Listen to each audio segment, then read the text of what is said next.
सोचो, एक ही कंट्री का स्टूडेंट वीजा लेकर आप यूरोप के 27 कंट्रीज में ट्रैवल कर सकते हो और साथ में पढ़ाई और फ्यूचर जॉब अपॉर्चुनिटीज भी सिक्योर।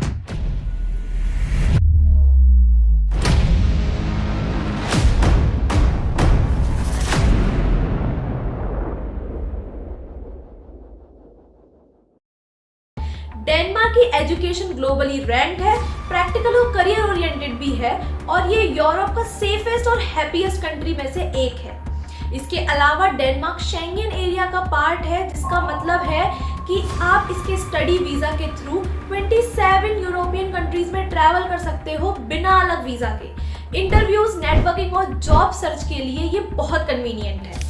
डेनमार्क में यूजी प्रोग्राम्स जैसे BSc in business, technology, computer science, hospitality और टूरिज्म के through direct full time entry possible है। आइल्स 5.5 to 6 रिक्वायर्ड होता है।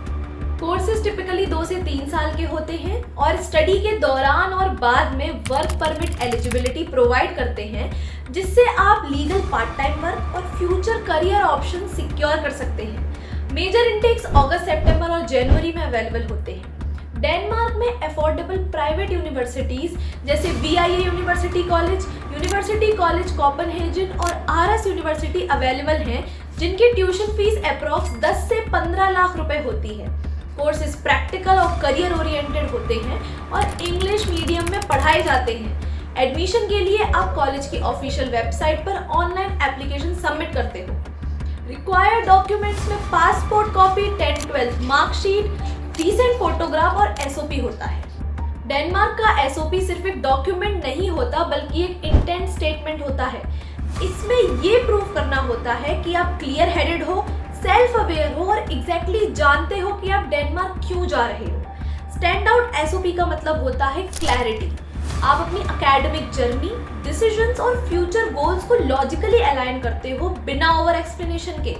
एडमिशन पैनल को इम्प्रेस इमोशनल लाइन से नहीं, बट स्ट्रक्चर्ड थिंकिंग और मैच्योरिटी से किया जाता है। जेनरिक मोटिवेशंस अवॉइड करो, इंस्टेड अपनी चॉइसेस का रिसर्च, रीजनिंग दिखाओ।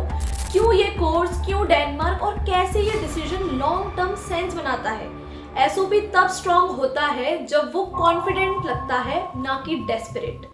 एक इम्पैक्टफुल SOP वो होता है जो साइलेंटली कन्विंस करता है, लाउड क्लेम से नहीं, बट डेप्थ, फोकस और इंटेंट से। डॉक्यूमेंट सबमिट करने के बाद यूजुअली 4 से 6 हफ्ते में ऑफिशियल एडमिशन लेटर आता है, जिसमें ट्यूशन फीस पेमेंट लिंक होता है। इनिशियल पेमेंट जनरली 2 से 3 लाख रुपए के बीच में होता है। एडमिशन लेटर मिलने के बाद आप डेनमार्क के स्टूडेंट रेजिडेंस परमिट यानी स्टडी वीजा के लिए अप्लाई करते हो।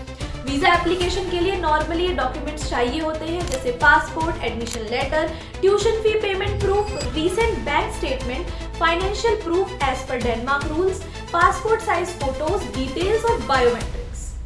स्टूडेंट वीजा के लिए आपको ये प्रूफ करना होता है कि आप अपने स्टे के दौरान खुद को फाइनेंशियली सपोर्ट कर सकते हो। डेनमार्क गवर्नमेंट के ऑफिशियल रूल्स के अकॉर्डिंग आपके पास अप्रॉक्स 85,000 रुपीज पर मंथ होने चाहिए। इस अमाउंट को आप अपने कोर्स के टोटल मंथ से अप्लाई करते हो। अगर कोर्स 1 साल से ज्यादा का है तो मैक्सिमम 12 मंथ्स के फंड दिखाने होते हैं, जो अप्रॉक्स 10 से 10.5 लाख रुपए बनते हैं। ये फंड सिर्फ स्टूडेंट के खुद के बैंक अकाउंट में होने चाहिए। जी हाँ, और बैंक स्टेटमेंट मैक्सिमम 30 दिन पुराना होना चाहिए। पेरेंट्स या किसी और के बैंक स्टेटमेंट, इन्वेस्टमेंट, स्टॉक्स या बॉन्ड्स डेनमार्क इमिग्रेशन एक्सेप्ट नहीं करता है। आप एप्लीकेशन के लिए VFS ग्लोबल की वेबसाइट पर अप्लाई करते हैं और बायोमेट्रिक्स भी वहीं पर सबमिट किया जाता है, जो 10 मिनट में हो जाता है। वीजा प्रोसेसिंग टाइम जनरली 8 से 10 हफ्ते होता है और अप्रूवल ईमेल और पोर्टल दोनों पर मिल जाता है। डेनमार्क पहुंचने के बाद स्टूडेंट को लोकल म्यूनिसिपैलिटी ऑफिस, जिसे डेनमार्क में लोकल कम्यून ऑफिस कहा जाता है, उसमें CPR central person register number के लिए रजिस्टर करना होता है। यही आपकी रेजिडेंस ID होती है। CPR मिलते ही हेल्थ कार्ड, बैंक अकाउंट और टैक्स कार्ड अप्लाई हो जाता है। ये रजिस्ट्रेशंस आप लोकल कम्यून ऑफिस या इंटरनेशनल हाउस डेनमार्क में कंप्लीट करते हो।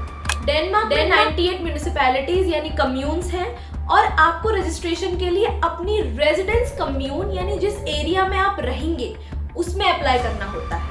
स्टूडेंट रेजिडेंस परमिट के साथ आप 90 hours per month part time work कर सकते हैं और जून, जुलाई और अगस्त में फुल टाइम वर्क अलाउड होता है। डेनमार्क में common part time student jobs होते हैं जैसे supermarket assistant, cafe helper, restaurant staff, warehouse worker, cleaner, delivery helper, hotel housekeeping और रिटेल स्टोर जॉब्स एटसेट्रा। ये जॉब्स स्टूडेंट के स्केड्यूल के अकॉर्डिंग मिल जाती हैं और लीगल इनकम सोर्स होती हैं जिससे आप अपना खर्चा मैनेज कर सकते हैं। कोर्स कंप्लीट होने के बाद डेनमार्क इंटरनेशनल स्टूडेंट्स को जॉब सर्च रेजिडेंस परमिट देता है जिससे आप डेनमार्क में रहकर जॉब्स ढूंढ सकते हो। ये permit Danish immigration service SIRI के थ्रू इशू होता है और इसकी ड्यूरेशन 6 महीने की होती है। जैसे ही आपको जॉब ऑफर मिलता है, वर्क परमिट के लिए एम्प्लॉयर अप्लाई करता है। स्टूडेंट खुद से वर्क परमिट कन्वर्ट नहीं करता। कंपनी डेनमार्क के ऑफिशियल वर्क परमिट पोर्टल पर एप्लीकेशन सबमिट करती है। डेनमार्क में common full time job roles होते हैं जैसे junior software developer, IT support executive, business analyst, digital marketing executive, logistics coordinator, hospitality supervisor और operation executive. Entry level jobs में starting salary approx 2.5 से 4 लाख रुपए पर मंथ होती है रोल्स और इंडस्ट्री के हिसाब से।